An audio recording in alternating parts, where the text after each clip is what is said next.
Talking with Tech is sponsored by Q Interactive, Pearson's iPad-based system for testing, scoring, and reporting. Experience unheard of efficiency and client engagement with 20 top tests, all delivered digitally. You can sign up for a free 30-day trial at pearsonclinical.com/TWT18. After that 30 days, if you want to go ahead and use it, call 1-800-627-7271 and give them promo code TWT18 to get 10% off the Q Interactive license. This is only good through the end of the year, December 31st, 2018, so try it now.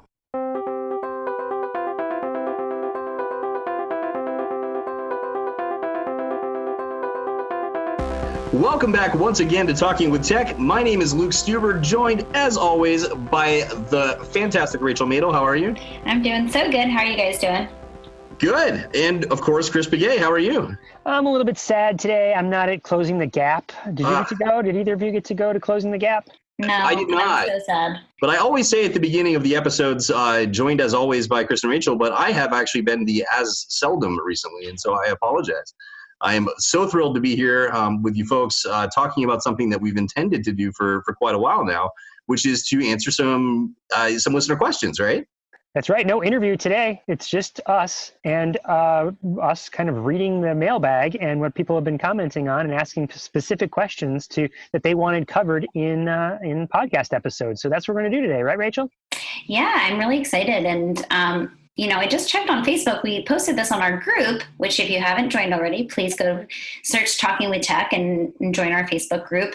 But nobody left any comments with questions. Luckily, we still get some comments through email, and I get them on my Instagram a lot. So we definitely have a lot of questions to answer. But definitely join our group because it's where we're having a lot of these conversations, and it's a great place to post a question just so you can get the group feedback. Yeah, I know, which is funny because we actually do get a large number of questions, but for some reason that one post. So please do. We love getting questions, and we'll often answer them just directly. But there were some that we selected today that we thought would be helpful for a lot of people to hear. Similarly, if you have a question, we love when you post in the group, like Rachel said, because then other people can see it and participate and see the answer. But I do also want to say that if you have a question that you're not comfortable asking publicly, do feel free to message the group or to message us, and we could also post it on your behalf. Yeah, and I was telling people that I was talking to through social media, I don't have to use your name, right? Like if you just want this to be anonymous, that's fine. We just really are curious about what questions are coming up in your practice and what you're thinking about from an AAC standpoint. So just let us know if you have a question, but you don't want to share your name. So what are some burning questions here? Rachel, do you want to kick us off? Yeah. So I have one from Gia, who's actually from Pennsylvania. So she says, so from all of my efforts the past 2 years, I feel I've truly found a calling with AAC and decided I'd like to specialize in this area. I had created a presentation to train families and staff and was so proud of myself when I held the trainings last year, but I've realized I've only skimmed the surface. There's a lot more I can/should/need to be doing, especially with my families. In addition to the laundry list of ideas I have, I've thought about starting a small business for consulting with families to implement and support AAC in their everyday lives. I realize I do not have experience with a wide range of devices and systems. All I really know is Proloquo. I don't have experience with the assessment trialing process of AAC. And lastly, I never even thought about the ethics piece associated with it, mentioned in your interview with Carol Zangari. Basically, during the day, I get so excited at the thought of helping support my students and their families through this potential consulting business idea. But by the time I rest my head on my pillow at night, I'm doubting myself, feeling like I still have way too much to learn in order to truly be effective. So I guess my question is, how do I get experience with these things? When will I know I'm ready to take the next step of potentially starting my own little business specializing in AAC to help students beyond what I'm doing at school? I see a true need and have such a deep passion, but I guess I feel inadequate and lost at times. This question really touched my heart from Gia because I think that we all have had moments of doubt and uncertainty, and I still have them in my own practice. So when I was responding to her question, because I did send her an email follow-up, I said, first things first, having doubts about, your knowledge and expertise, that's a normal process that we all go through. What do you guys think? I love this question so much because it captures that feeling that I think so many people go through, right? And there's like this initiation kind of hump that I think anybody goes through when they're starting a small business or starting to profess themselves as a consultant or an expert or whatever. Big piece of it is just imposter syndrome, right? Like feeling like, what right do I have, to be giving this advice or whatever. The honest truth is that you don't shake that, right? I mean, we record this every single Friday, and every Friday before I get on, I sit here and think, oh my gosh, like number one, I'm lucky to be doing this, but number two, like who the heck am I? But the reality is that what the best way to start is to start, right? I mean, what a cheesy thing to say, but that's what you have to do. It's the same thing we ask of our students every day, right? Get out there and start doing it. And if you truly, really feel that you need some more mentorship or whatever, then seek that out, right? One funny thing about, for example, the well-known people in our field, like, the Warren Enderses or the Carol Zangaris, is that you'd actually be surprised how little email they sometimes get, because everybody sits there and says, oh my gosh, I'm too nervous to email Carol Zangari, right? So just email them, email us, email anybody, email Noam Chomsky, I don't care. Just start contacting people and seek out that mentorship. And in the meantime, put yourself out there. And that was something that I actually told her. I said, listen, you need to create a network. And if there's no network, start your own. So just finding other people in the area that are interested at the very least about AAC or specialize in it. So I think that being around other AAC specialists is so important. It's really hard to do though. And we talk about this all the time in the podcast. I think it was last week's episode, Chris, I was listening back to the, banter we had before. And I said, when do you get the chance to spend so much time with somebody who also specializes in AAC? Typically, we're the people coming in and trying to teach everybody about AAC. We're not necessarily around other SLPs who are doing AAC. So I think that's the first step, is just making sure that you have a community. And now with technology and Zoom, all these things make it so easy to connect with other practitioners. So I would just encourage you, if you don't have that network, to start one. Just reach out to people, start a Facebook group. I did the same thing when I moved to Los Angeles. I started a Facebook group for Los Angeles-based speech therapists, and it has almost 200 members now. And we host a brunch, every few months. And so technology makes things easy to connect. So I think that's a unanimous vote from all three of us that you should definitely start today. I couldn't agree more, Rachel, that you need to build, I think in the educational space, they call it a personal learning network or a professional learning network. But when you put yourself at the center and you have all these different spokes that come off of this visualization, right? So you can maybe go to Facebook, you can go to Twitter, you could go to Instagram, you could go to your podcast, you could read books, you could go to conferences, and you make connections in all these different ways to grow your own professional knowledge. But, oh my gosh, Lucas, you stole the words that were right in the front of my tip of my tongue, front of my brain. Yes. The imposter syndrome, right? That's not unique to AAC. That's not unique to speech language pathologies. That is every profession, any starting writers like, well, I can't be as good as like that person over there. Right. But you have to start today, and you'll get better and better and better. And you just keep learning and you keep practicing, and you'll know more than other people, and you will just continue to learn. Another listener wrote me, just sent me an email and said, Chris, I want you to know I was doing planks and I was listening to the podcast. And as I'm sitting there listening and doing my plank, I'm screaming at the episode, agreeing with what you guys were saying, right? She goes, because I just moved to this new part of the country and I was looking for a new job. She's a speech therapist. And she was looking specifically for early intervention work. And when she went to this one place to apply, they were like, what's core vocabulary? Because she mentioned it in an interview, and they're like, we're not sure what core vocabulary is. And she's like, oh, I could really help you here, And she started to talk about core vocabulary. And then she realized, wait a second, because she had that same fear, right? The same imposter syndrome, like I'm going to go in and they're going to know everything and I don't know anything, but she had a lot to offer. So I would say to the same thing that Rachel and Lucas said, start today, trust yourself, continue to grow, continue to actively learn by creating that network and seeking out opportunities. do it. Just don't wait, do it. Right. And I guess what, sorry, Rachel, see, we have so much to say about this. We're like talking over each other. Not to keep on throwing out platitudes here, but I really love the whole saying that perfect is the enemy of good. Right. And if you ever do find yourself in a situation where you feel like you are the utmost authority and you're completely qualified, then I assure you that you are wrong. And it's totally okay to never feel like that, because you know what that means is that you're learning and growing. And I think the other important thing to remember is to just be transparent. When I was first starting out, I knew that I had a lot to learn, but I was open about what I knew. And at the end of the day, AAC, yes, we have to know about the apps and the systems and all these kind of technical details, but it's language therapy. It really is language therapy, and that's what you are good at. So I would just encourage Gia to remember that you're good at what you do. And I've said that to parents. I say, listen, I don't know every single app and every single technical detail, but what I do know is how to implement AAC. And I do know how to get kids talking using any system. And I think that's what's really important to communicate to the families that you might potentially start working with. Because I could spend all day, every day, learning all these different systems and technicalities, but that's not really a good use of my time. I'd rather just hit the ground running and get started, because that's when you're really going to see an impact, and you learn as you go. If it's a system that you've never worked with, Gia said that she works primarily with Proloquo to Go.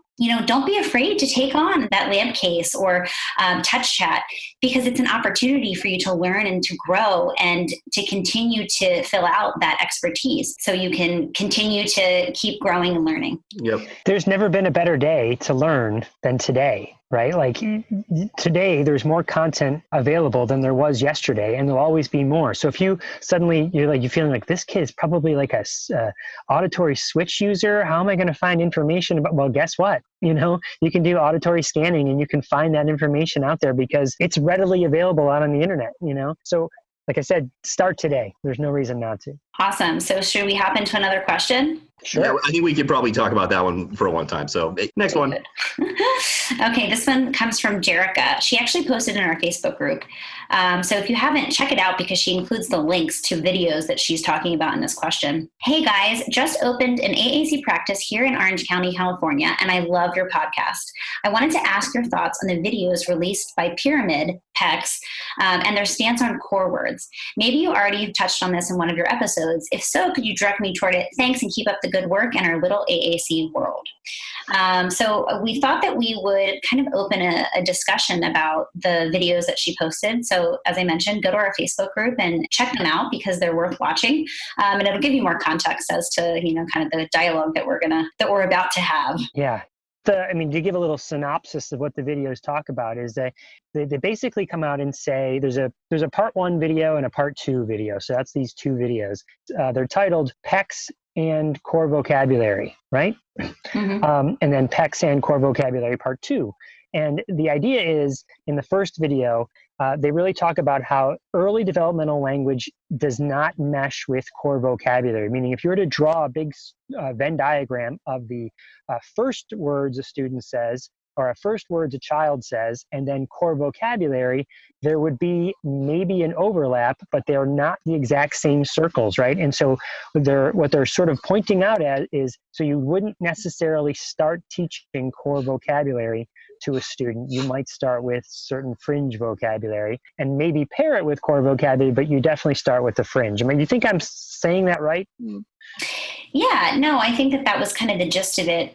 For me, it felt very methodical in a detrimental way. It was saying, when we get to 275 content words, then we can start introducing core. And then, it's about 400 content words. And there are all these numbers about when we should be introducing core vocabulary.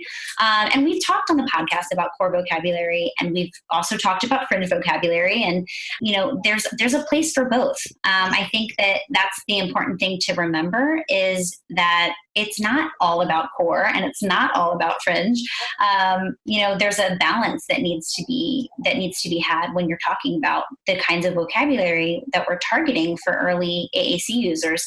And so I don't know. I feel like it was too formulaic for me, because I just think that, yes, we need guidelines as to what words to introduce and things like that. And we can look to the research that, that we have out there that talks about typical toddlers and what words they're using. And, as we know, there's a lot of core words in there, and high frequency words. But I do think that there's a place for fringe. And I think especially when you're starting off, and I've said this on the podcast before, fringe is really motivating and concrete. So if that's where we need to start to get buy-in for a device and to have a child initiating communication, then I'm all for that. It's great if you can use a child's most motivating things. But I think that we get stuck there. And I think that's the problem, is that, we start with fringe, but then we're stuck. We're stuck in the mud. And we need to remember that fringe vocabulary doesn't get us very far linguistically. We need core vocabulary to create sentences and to, really give the tools to say whatever we want to say. We have that luxury. So I think it's just an important reminder that we can't forget about the core. If you're not exposed to these words, these core words, whether or not they're part of your inventory at that time, they're never going to become part of your inventory, right? Because you're not seeing them, you're not hearing them. So I'm forgetting where this quote comes from, and I apologize to the person who said it, but it is safe to assume that every child that we work with wants to say more than they can. We need to sort of assume that and provide them with the tools, even if they're not taking advantage of them at first. And the other thing too is that in the video, it talks about introducing words. And that's where I got really hung up, because first of all, that's very vague. What does that mean? Introducing words. Does that mean, specific targets that you're going to work towards? Hi, everybody. This is my friend, the word the. Exactly. What an introduction. Very Sesame Street. But, or does that mean modeling? Because I think it's it needs to be defined. We know that we need to start introducing exposure to core words really early on, knowing that it might take some time for kids to start using that language. We don't wait to introduce typically developing kids to all the words, right? We don't censor ourselves with typically developing kids. So we shouldn't be only focusing on a select amount of words to be modeling and providing, because how else are kids going to learn these words? I talk about this all the time. Core words are abstract. They take lots of experiences to understand. So if we don't give kids those experiences, then of course they're not going to use them. But I think that the key is it's a long game sometimes with core words, but it's worthwhile. And we know from research that core words are effective. It just sometimes they take more time, and they're not a quick fix. Like, sometimes if you introduce fringe, it can feel like, oh wow, like they got it right away. That doesn't always happen with core words, but it does happen eventually. So something else that especially the second video points out is they talk about aided language stimulation, and they say that two of the requirements to use aided language stimulation, or for it to be an effective strategy, is for that the person you're working with needs to be attending, and they need to have the ability to imitate. And I'm not sure that is a true statement. The first case is, yes, they need to be attending, but so often I'm not sure that a student is when they are and when they are not attending. When I am looking at something, because I, as far as I know, don't have any sort of impairment, I'm giving eye contact, I'm looking at the thing I'm looking at right now, I'm looking at Lucas and Rachel on the screen, and so we have attention. But if I was kind of looking off in the distance and kind of just spaciously looking around, does that mean that I'm not attending to what Rachel or Lucas is saying? No, I might still be. You just don't know that, right? And so I think that often, I hear that a lot from teachers. It's like, yeah, he's not really paying attention to it. He's not. I'm like, you don't know that he's not paying attention, so just model, right? That's number one. And number two, the whole imitating. When we talk, we've mentioned this before on the podcast too, I'm going to say it again. Just what you said, Rachel, little babies are born, we start modeling to them from the second they come out, right? And we're talking and they're immersed in this language. And we don't have joint attention. They're not imitating, but they're steeped in the language from the second they're born. And so the same thing, it goes back to what you were saying about introducing. I can still model and model and model. It's making me a better practitioner of knowing where the words are on the system. And I'd be more fluent and better modeler for the student the more I use it. And I'm doing it with the student, right? The student's there in the environment, so they're learning the vocabulary. I'm introducing it to them. I wouldn't wait. Just on the topic that you brought up about how kids are noticing more than we realize, I realize there's a really brief story that I've never told on this podcast because it's not AAC specific, so forgive me, but it's very relevant.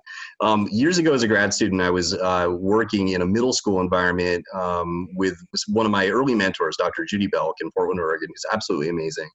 And just a ball of wisdom. And we were working with a student that was on an IEP for emotional disturbance. And in the middle of the session, this is a 7th grader, and we're talking to him, and I'm sort of observing, and he said something just completely inappropriate sexually, right? In the middle of this, and we're sort of wondering like where this was. There was no connection between the rest of the conversation. And you know what she said to him that I stuck with me ever since? She said, "Point to the direction where that thought just came from." And he got up and he pointed out the window, and there were 2 students kissing outside the window. And it just was this moment of like, oh my gosh, there was contextual information that fed into that behavior that I would never have known if we hadn't asked that simple question. So again, I know not AAC related, but I reflect on that all the time when I just assume that they're seeing more than we think.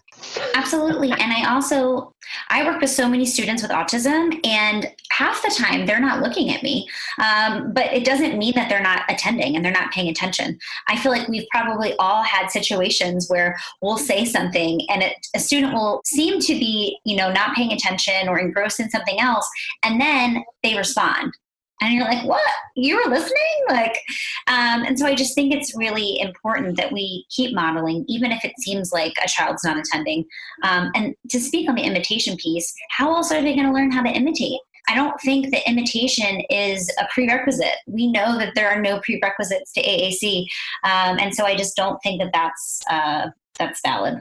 There's something else in that second video that made me cringe a little bit. And so, I don't know, I think we should just talk about it. It's the idea of how to teach the words. They talk about physical prompts. And in the video, there's a gentleman sitting behind a child, and they're teaching the word, I think it's like turn, or no, it's help. The word was help, and it was a toy there. You turn the handle on the toy. And in order to teach the word help, the gentleman reaches over the child, grabs the child's hand, touches the iPad to point to the word and drag the word help from the top of the screen to the bottom of the screen. And that's how they taught the word help. And it felt so opposite of the practice that I am used to, which is more of a least to most prompting, where I might model help, I might model help, I might model help. And then the next time I kind of give the kid a little bit more wait time. And if they don't do it, then give them a little more wait time. And if they don't do it, maybe point to the iPad. And if they still don't do it, then say, your turn. And if they still don't do it, I might point like right there, you push it, And I've worked through this least prompting of just waiting to most prompting, which is me directly telling the student, you do it, push right here, which is so different than what I saw in that video of physically touching a student and moving, that's physically moving for that student, which just made me feel a little, I don't know, weird. Yeah, what's funny is that off air, we were talking about this, but I didn't realize that Chris and I had the very same reaction. And so I had posted something to our text thread, and he started laughing when I got on because he's like, I felt the same way. It was hard. It was kind of hard for me to watch. I felt kind of like icky about it because I don't do that in my practice. I hardly ever. I don't really do that. I just wait. And I think that eventually kids will, if they're motivated, if you have the right motivations, they will communicate with you. Like I said, I just think it's this whole idea of sometimes it's a long game. It's not this instant gratification, instant, success type of thing that, maybe you can grab a child's hand and have them say help. But I don't think that it's really serving kids to do hand over hand. And there's this whole other idea of hand under hand, which I like the idea of that a lot more. So I don't know. Yeah, it was right. There's one other point that they make at the very end of the second video. And the comment is that there's different approaches and that the goal is always the same, is to create independent communicators. And on the surface, that sounds right? Like, yeah, that's the goal, is we want students to independently communicate. But really, that is, I feel like, where we have fallen by the wayside or we've maybe got lost 10 to 15 years ago is we call it AAC, but I often think that it should be called AAL, because if the kid walked out on the last day of all of their instruction going, I want goldfish cracker, and that's all they could say, they are independently communicating. They are an independent communicator. They're independently saying, I want goldfish cracker. That's not the goal anymore, right? The bar has been set much higher. It's being able to say whatever you want to say, however you want to say it, wherever you want to say it, using the tools that you have available. It's about teaching language, augmentative alternative language instruction, not just communication. I think that is something that this video maybe misses a little bit. I want to ask the question out there in the world, because I've been fooled before, so I want to keep an open mind to different approaches, right? How many people out there are using PECS as their primary form of expressive communication? Like, is that the functional tool that is used for adults? Like, are there adults out there using PECS? Or is it a bridge tool used for a student? Look, I used that for a while, and then I became a verbal communicator. And so now, thank you, PECS, you did your job. I am a verbal communicator. You see what I'm saying? Like, I'm not sure it is a communication system that works for someone who is not going to be eventually verbal. It's funny because PECS has, I think it's one of the systems and the acronyms certainly in our field that's maybe least understood, right? Like, I just got an email from a company the other day that was promoting their new product, which was an app, brand new tiny little AAC app, and they said, we're totally unlike PECS-based systems like Proloquo to Go and TouchChat, and I was like, that's not what those are. That's a fundamental misunderstanding of. Yes, there are pictures and there is an exchange of information, but you are not exchanging pictures. It just wasn't right. And it sort of scared me a little bit because I was like, you're professionals. PECS was intended as a classroom communication system, right? This is something that it was an environmental modification first and foremost. And for that to be sort of carried forward into later life as a functional communication tool, I don't think makes as much sense. Now, having said that, I'm sure we'll get an email from someone that says, that's not true. I've been very successful with PECS. And I don't mean to disparage it. I just mean that, like all things we talk about, there is no one size fits all, right? And many things are more successful in different contexts. Well, Lucas, this is exactly the question that I'd ask all the listeners. If there's an adult user who uses PECS as their primary form of expressive language, share them with us. I want to meet that person so that I know, because I've met users of other systems that are adults and they use them. We've had them on this podcast, we've done episodes with them. We've had lunch with them, in some cases. So I know that some systems work because I've seen adult users saying whatever they want to say, however they want to say it. I have not seen that with PECS, and I want to, if that person exists, let's meet them. We'll have them on the podcast, right? I don't want to speak for everybody, but we'll have them on the podcast and say, tell us how it works for you, You're invited to share those people with us because we want to meet them. Yeah, absolutely. Okay, well, let's get into another question. This one's from Kristen. Rachel, I have a quick question. I'll be speaking about AAC at a gym for kids with special needs. I met with the owner yesterday, and she mentioned her use of RPM with her son who has autism. She was raving about it. I smiled and didn't say anything at the time. Have you been approached by parents to provide this kind of therapy? I'm aware of ASHA's stance on RPM, but I wanted to tread lightly with this parents and was wondering what you would do. Ooh, there's a lot in here, huh, Rachel? Yes. Whenever you hear the word RPM or facilitated communication, I'm like, but what's funny is actually I had that same question from a parent this week that I work with. And she said, what are your thoughts on RPM, which stands for Rapid Prompting Method. And it's a really tough question to answer. I always start with saying there is no evidence or research to support RPM. That bears repeating. I just want to hop for 1 second. The most important thing to understand about RPM is that there is no evidence to suggest its efficacy, either short or long-term outcomes. Before we even get to that, let me ask, what is the rapid prompting method? Well, so I've had a pretty good amount of exposure to RPM, which can probably reasonably be considered a variant of what we would call facilitated communication, which is another term that bears its own discussion. RPM was created by a woman named Soma, who's out of India. Having worked with an AAC development company in India for many years, we were frequently in contact with those folks, and I've also sort of cross paths in a variety of ways at conferences and in practice in the States. I get frustrated about it. And part of the reason is because I don't agree with it, as you'll find out in a moment. And part of the reason is because I'm tired of hearing about it.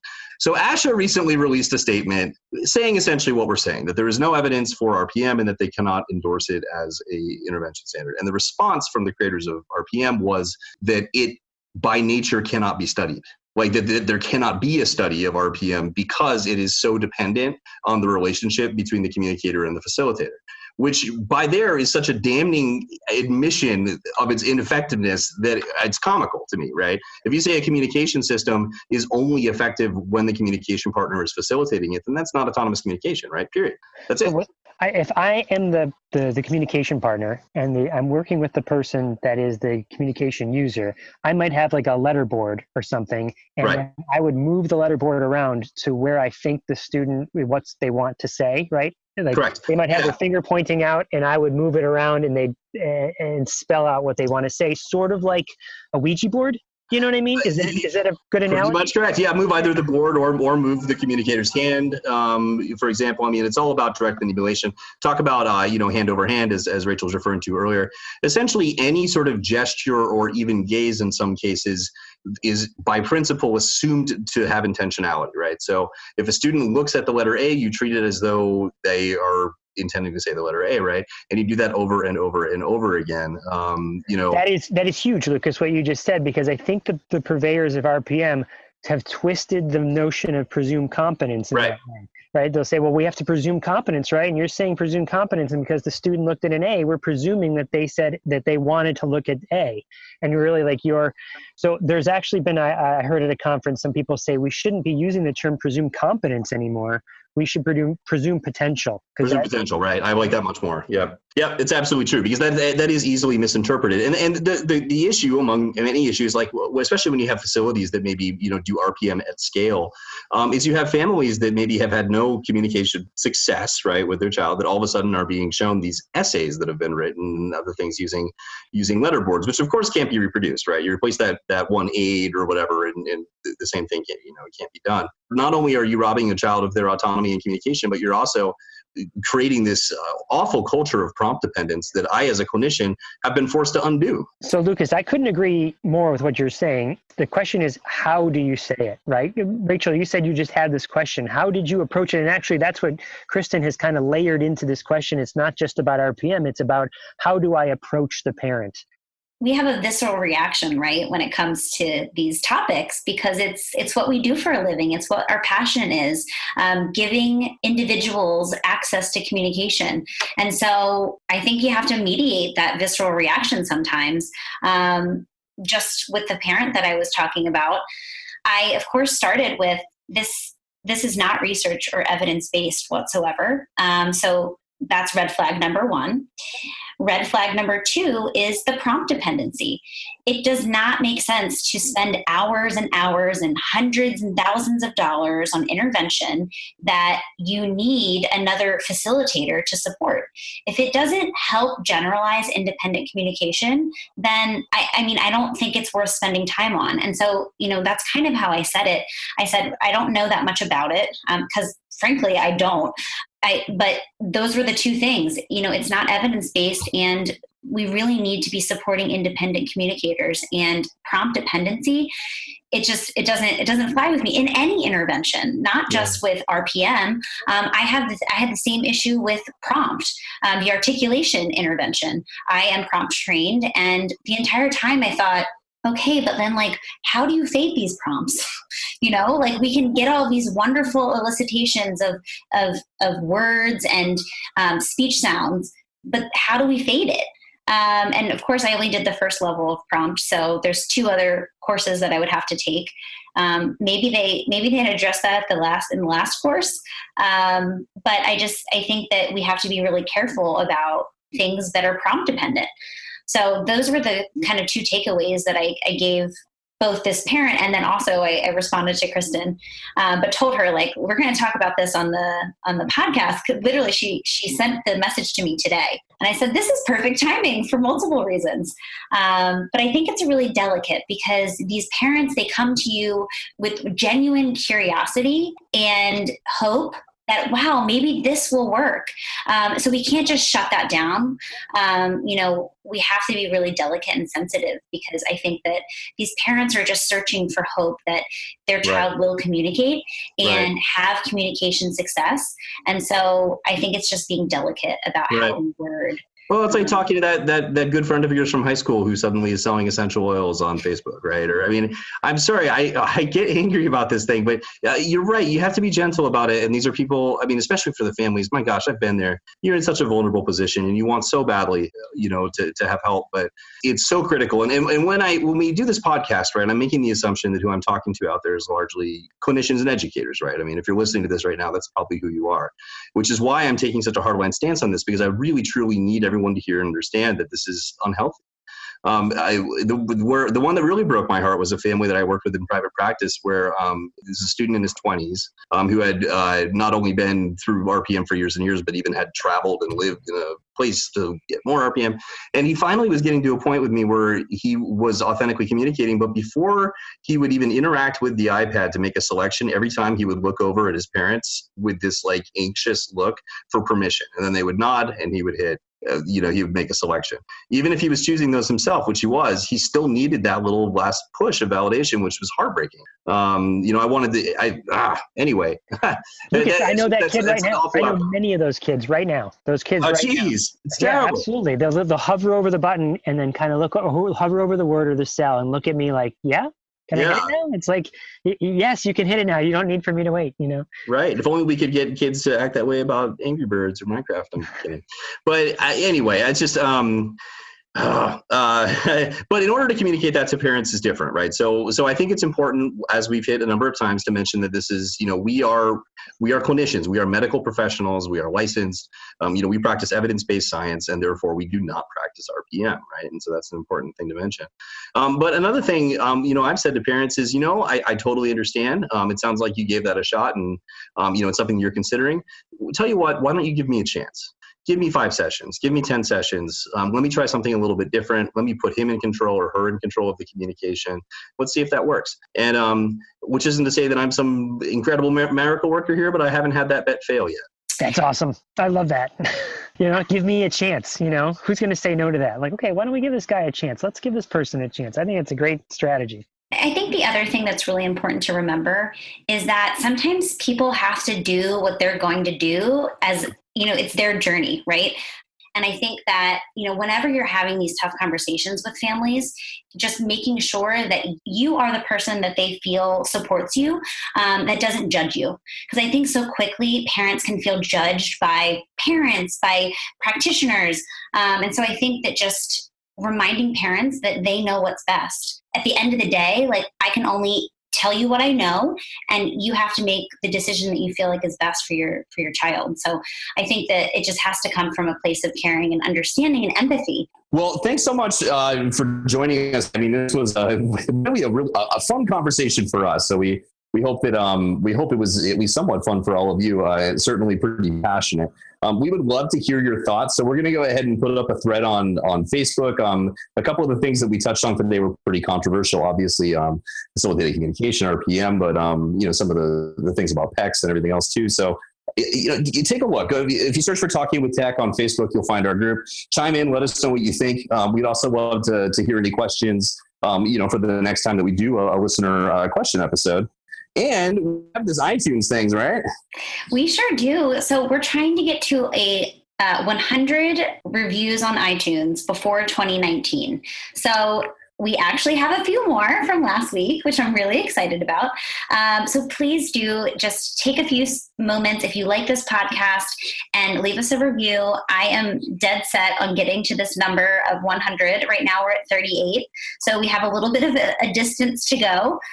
We know that we have thousands of downloads for every episode. So I would just love for you guys to go on and just take a few seconds to leave us a review on iTunes. Yeah. And I'm sorry, I'm just kind of reading here. I just got another question that just came in. It said, Dear Rachel, Lucas, and Chris, how do you subscribe to the podcast using the podcast app, and how do I leave a review? Well, it's a good thing you asked that question, person who just put in. Basically, you just go to the podcast app, and when you find the Talking with Tech podcast, you just scroll down, and you'll see where you can leave a review, and you can give us a 5-star rating, or you don't have to give us all 5 stars, but if you want to, that would be awesome. And then there's a little button there that says write a review, and so you can just click on that and write a review. And so right there is where you can subscribe and also leave us a review, is right in that podcast app. So that's how you answer that question. How timely for that viewer to ask Amazing. that. Amazing. Chris, thanks so much for joining us this week on Talking with Tech. This was a ton of fun. We will talk to you all next week.